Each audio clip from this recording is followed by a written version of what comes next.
നമ്മുടെ പ്രിയപ്പെട്ട കോട്ടയം നസീർ കിയെ കൂടി ഈ വേദിയിലേക്കൊന്ന് സ്വാഗതം ചെയ്യുന്നു.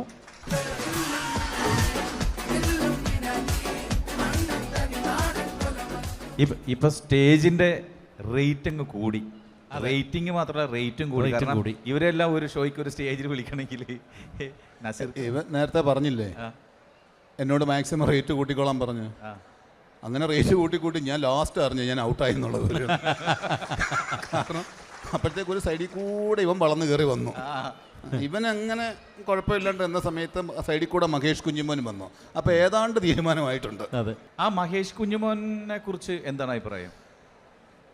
ഈ അനുകരിക്കുന്നതിൽ ഇപ്പം അനുകരിക്കുന്നത് കാലങ്ങളായിട്ട് ജയറാമേട്ടൻ തുടങ്ങി, ഇപ്പോൾ അബീക്ക, പിന്നെ ഞാൻ, അങ്ങനെ ഒരുപാട് പേര് വന്നിട്ടുണ്ടാവും.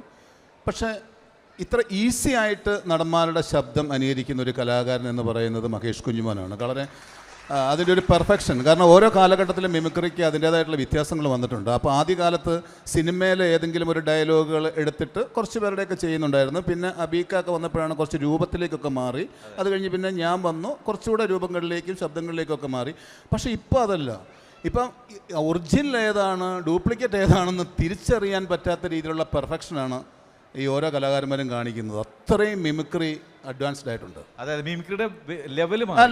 പക്ഷേ ഇപ്പോൾ പറഞ്ഞു ജയറാമേട്ട വന്നു, അബീക്ക വന്നു, നസീർക്ക് വന്നു, ഞാൻ വന്നു, എൻ്റെ ഒരു ബാച്ച് വന്നു, നമ്മുടെ ബാച്ച് വന്നു, അതിൻ്റെ താഴെ മഹേഷ് കുഞ്ഞുമോൻ വന്നു എന്ന് പറയുമ്പം ഈ ഓരോരുത്തർ താഴെ വരുമ്പോഴും നമ്മൾ പേടിക്കുന്നുണ്ടല്ലോ. അതിൻ്റെ താഴെ ഇപ്പോൾ വന്നേക്കുന്ന AI.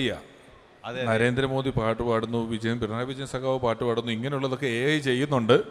എല്ലാവരും സൂക്ഷിച്ചാൽ എല്ലാവർക്കും കൊള്ളാം. ഞാൻ പറയാനുള്ളത് പറഞ്ഞു. മിമിക്രി ഒക്കെ മാറി. ഇപ്പോൾ നസീർക്ക മിമിക്രിയിൽ നിന്നും മാറി സിനിമയിൽ ഇപ്പോൾ തലവൻ വരെ എത്തി നിൽക്കുമ്പോൾ നമ്മളൊക്കെ ഞെട്ടിച്ചുകൊണ്ടിരിക്കുകയാണ്. റോഷാക്കിൽ ഞെട്ടിച്ചു. ഇപ്പോൾ പല സിനിമകളിലും ഭയങ്കരമായ ക്യാരക്ടേഴ്സൊക്കെ ചെയ്തിട്ടാണ് നമ്മൾ അത്ഭുതപ്പെടുത്തുന്നത്. കാര്യം മിമിക്രിയിൽ ഇനി ഒന്നും ചെയ്യാനില്ല, ഏതാണ്ട് കഴിഞ്ഞു സിനിമയിൽ. പക്ഷേ നസീർക്കൊക്കെ ഒരുപാട് ചെയ്യാനുണ്ട് ഇനി. കാരണം ഇപ്പോൾ ചെയ്യുന്ന ക്യാരക്ടറെല്ലാം ഡിഫറെൻ്റ് ആയിട്ടുള്ള വളരെ ഗംഭീരമായിട്ട് പഠിച്ച ആർട്ടിസ്റ്റായിട്ടാണ് നസീർക്ക് ഇപ്പോൾ ചെയ്യുന്നത്. Thank you.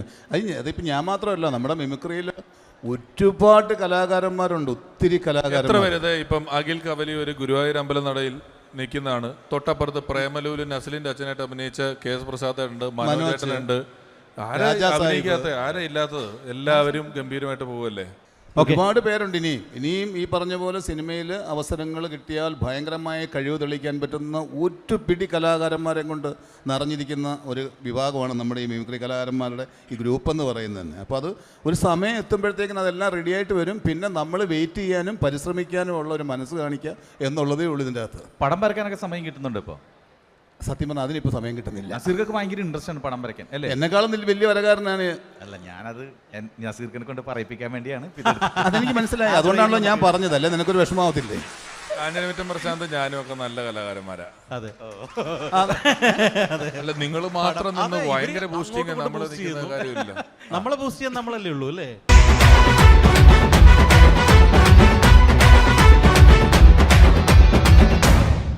അടുത്ത പാർട്ടിസിപ്പൻസിലേക്ക് പോവാം. അടുത്ത ടീം പേര് തന്നെ രസം, 0 to Hero. അതെ, അതായത് സീറോയിൽ നിന്നും ഹീറോയിലേക്ക്.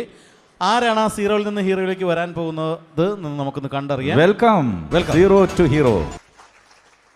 എല്ലാവർക്കും വണക്കം. ഞാൻ ബാലയാണ്. എനിക്ക് ആങ്കറിങ് അറിഞ്ഞൂടാ. ഹൈദരാലി ഇല്ലേ, അവൻ ചതിച്ചിട്ട് പോയി, പറ്റിച്ചു. അയാൾക്ക് പകരം ഞാനിപ്പോൾ ഇവിടെ കയറി നിൽക്കുകയാണ്. ഞങ്ങളുടെ പുതിയ പടത്ത് ഒരു പ്രമോഷൻ. അപ്പോൾ ഒരുപാട് പേരുണ്ട്. റിയാസ് ഖാന് പടത്തിൻ്റെ പേര് പറ. ബാല അടിച്ചു കയറി വാ, അടിച്ചു കയറി വാ, അടിച്ചു കയറി വാ, പുഷ്പം ഷൈൻഡോ ചാക്കോ അടിച്ചു കയറി വന്നു. ഈ സിനിമ എന്ന് പറയുമ്പോൾ പ്രമോഷനൊന്നും അല്ല, എല്ലാവരും കാണുന്നത് റിവ്യൂ. അത് കണ്ടിട്ടേ ഇപ്പോൾ സിനിമയ്ക്ക് കയറും. ഇപ്പോൾ സിനിമ കാണുന്നതിന് മുമ്പേ അവർ റിവ്യൂ ഇടും, ഇറങ്ങുന്നതിന് മുമ്പേ റിവ്യൂ ഇടും. അതെല്ലാം തപ്പല്ലേ?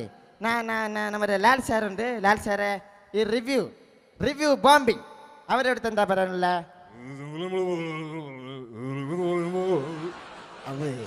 പുള്ളിക്കാരെ പറയുന്നതൊന്നും വ്യക്തമല്ല.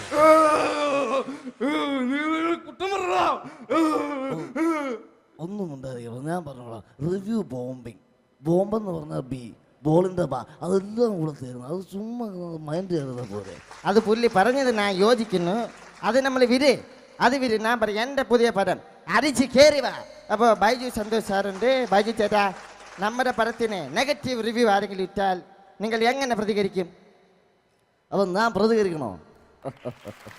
ഞാനൊരു ഡയലോഗ് പറയും. ഇത്ര നാൾ അപ്പുറത്തിരുന്ന റിവ്യൂ ഇട്ടപ്പോൾ നിനക്ക് തോന്നിയില്ലേടേ ഇപ്പുറത്തൊരുത്ത റിവ്യൂ ഇടുമെന്ന്? ഒരു മര്യാദ വേണ്ടേ?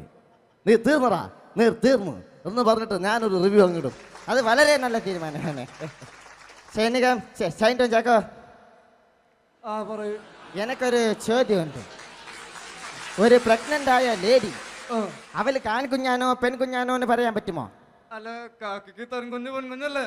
അതിന് റൈറ്റ്സ് ഇല്ല. അതെന്താ മനസ്സിലാത്ത? ഞാൻ പറയട്ടെ. നീ എന്തോ പറയണ? ക്യാമറ കട്ട് കൂടുതൽ ഷോ കാണിക്കല്ലേ. അപ്പൊ നമ്മൾ ഈ പറഞ്ഞ പോലെ ഈ പ്രഗ്നന്റ് ആയാലും അതുപോലെ തന്നെയാണ് ഒരു സിനിമയ്ക്ക് ബാഡ് റിവ്യൂ പറയാണ്. കാണാതെ അതെല്ലാം തപ്പാണ്. അതൊരിക്കലും ചെയ്യാൻ പാടില്ല, ഒരിക്കലും പാടില്ല. മധുസാറ് വരുന്നു.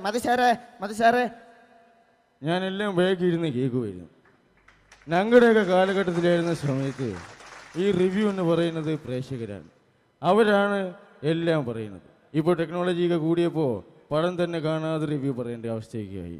ഞാൻ അതിനോടൊക്കെ യോജിക്കുന്നില്ല. എല്ലാവരും സിനിമ കാണണം, ഇഷ്ടപ്പെടണം. നല്ല സിനിമ എന്നെ നിലനിൽക്കും.